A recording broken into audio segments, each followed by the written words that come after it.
Како да се молам? Не знам да се молам. Или пак зошто да се молам. Некои читаат молитви напишани, друг што ги напишал. Си ја чита по неколку пати на ден. Видете, читање е едно, а живење и вистинска молитва е друго. Други репетираат, рецитираат молитви. Има една интонација во една голема деноминација. Вака, вака, вака, Господи. Вака, вака, вака, Господи. Вака, вака, вака, Господи. Видете, интонацијата на молитвата ти е редат, како да кажеме, нарачки, сугестии, објави му кажуваат на Господ. Ние одиме по Матејеве, кога се молиш, немој да употребуваш многу зборови, како незнабожците. Како незнабожците, зашто тие мислат дека за многу зборови, што повеќе зборови, те сакам Исусе Господе, мој татко, ќе бидат услишани. Туку молете се вака, вели Исус, да влезеш во својата скришна соба. Со дух треба да се молиш.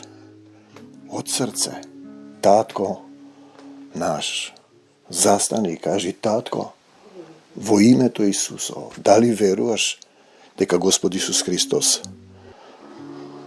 го даде својот живот за секој еден од нас и за тебе, ја пролеа својата крв? Дали срцето ти е право? Знаете, дојди и помоли се, Господе Исусе Христе, дојди во моето срце.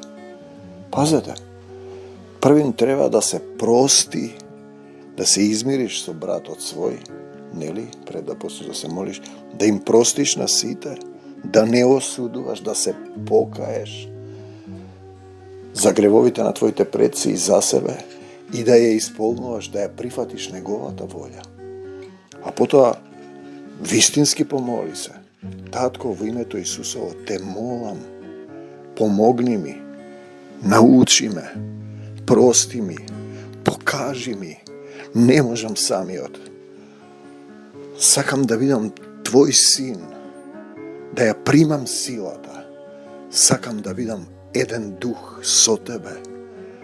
Сакам да се вратам во Царството Божјо. Вистински застани. Признај дека не можеш самиот. Предај му се. Дај му го твоето срце. Татко, во името Исусово, јас тебе ти припаѓам, се враќам пак кај тебе и останувам за секогаш во твојата љубов.